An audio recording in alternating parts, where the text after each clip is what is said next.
네, 지역방송발전지원특별법, 줄여서 지역방송발전법이라고 하는데요. 바로 이 법을 만든 숨은 주역이십니다. 더불어민주당 안정상 방송미디어 정보통신 수석전문위원 초대했습니다. 안녕하십니까? 반갑습니다. 네, 정치권 내 이렇게 방송통신 전문가가 아주 귀한 편인데요. 방송통신 전문위원으로 활동하게 된 특별한 계기가 있었습니까?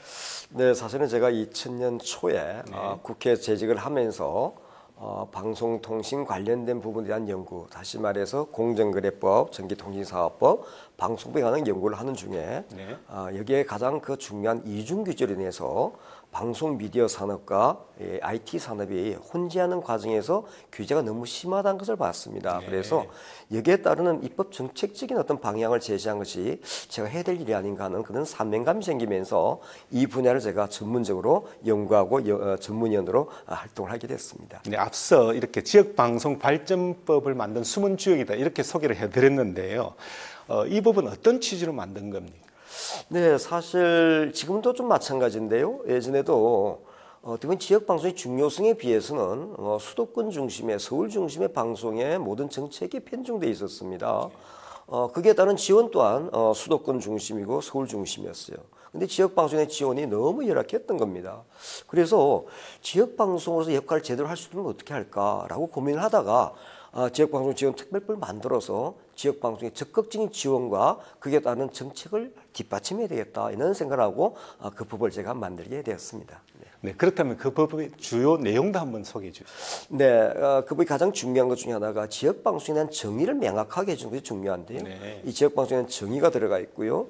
그리고 종합적인 어떤 지원 방안에 대한 계획을 수립하도록 하는 그런 내용이 들어가 있습니다.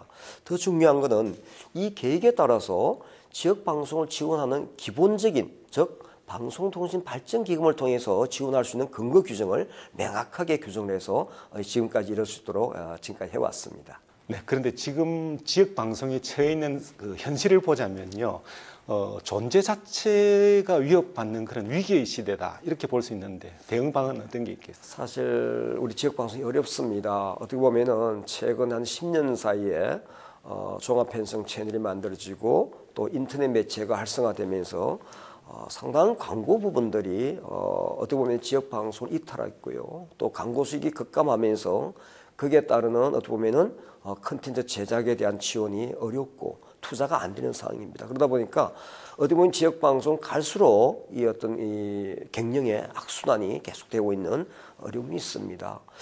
여기에 따라서는 결과적으로는 뭐냐?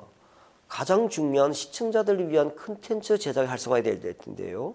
여기에 대한 지원이 중요합니다. 그래서 제가 좀 전에 말씀드렸던 지역방송발전지원특별법에 당초에 있었습니다만 지금 없어졌는데요. 지역방송 지원을 위한 특별기금을 반드시 마련해야 됩니다. 이걸 통해서 집중적인 지원이 필요하고요. 만약 그에 따른 법 개정까지 시간이 걸린다면은 현재 지원하고 있는 방송통신발전기금도 최우선적으로 확대 지원하는 그러한 방안이 우선시 돼야만 이 일을 극복할 수 있다고 생각합니다. 네, 뿐만 아니라 지금의 방송 환경을 보자면 인공지능과 빅데이터와 같은 4차 산업혁명 시대를 맞고 있지 않습니까? 이에 대한 대응 어떻게 해야 돼요? 네, 사실은 이제 기술의 혁신은 아주 기하급속도의 속도로 빠르게 이제 진화되고 있습니다. 그럼에도 불구하고 우리 이제 또 지역 지상파를 비롯한 지상파 방송들이 이러한 제작 기술이라든지 또는 편성 기술이라든지 이런 부분들은 아직도 과거의 어떤 그런 기술적인 방법을 답습하고 있습니다. 5G 시대가 되면서 4차 혁명이 가속화 되면 여기에 따라서는 기술도 변해야 되는데요. 특히 이제 제작 기술들 중에서 콘텐츠 제작에 굉장히 방점을 준다면은 우리가 VR, AR을 통해서 만드는 콘텐츠, 또 홀로그램을 이용한 실감 콘텐츠 이런 부분들에 대해서 우리가 기술적으로 접근이 될 것이고요. 또 제작 부분에 있어서는 최근에 많은 분들이 알게 계시지만은 미국 대선에서 CNN이 어떻게 보면은 웹X라고 하는 방법, 즉 요즘같이 이제 교육에 많이 적용되는데요. 비대면 이 하상 어떻게 보면 이제 이 대담을 통해서 그걸 만드는 이런 기술들이 활성화되고 있습니다. 지금은 이런 4차 산업혁명에 빨리 적응하는 우리 방송 미디어가 결국은 주민들로부터 시청자로부터 사랑을 받게 될 것이다. 그래서 그런 변화에 빨리 적응해야 되겠다 이런 생각입니다. 네, 특히 요즘은 넷플릭스와 같은 글로벌 OTT 서비스가 이렇게 대세를 이루고 있지 않습니까? 그렇습니다. 네. 이에 대응할 지역 방송의 대응 방안. 네. 세상은 이제 두 가지 전쟁을 볼 수 있는데요. 어떻게 보면은 컨텐츠 전쟁이 제1전쟁이고요. 컨텐츠를 공급 송출하는 그런 플랫폼 전쟁일 겁니다. 그중에 더 중요한 거는 글로벌 OTT, 다시 말해서 넷플릭스라든지 디즈니 플러스라든지 또 애플 플러스 이라는 이제 글로벌 OTT가 국내에 등장을 하면서 지역 방송이 갖고 있는 컨텐츠의 경쟁이 굉장히 악화됐습니다.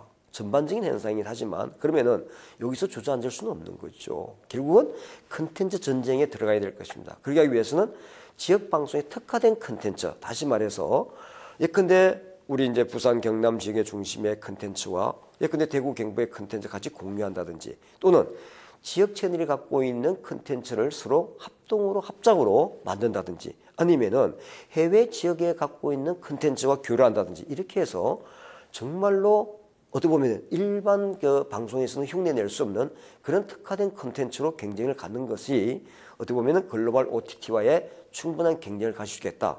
결국은 한국행 콘텐츠를 통해서 글로벌 경쟁력을 갖고 경쟁하자. 이런 모토로 가게 되면은 우리 지역 방송들도 충분히 어떻게 보면 콘텐츠 시장에서 우세한 자리를 점할 수 있겠다 이런 생각입니다. 네, 그렇군요. 지역 방송에 대한 각별한 애정과 관심에 감사드립니다. 네, 지금까지 안정상 민주당 수석 전문위원과 자리에 함께했습니다. 오늘 말씀 고맙습니다. 네, 감사합니다.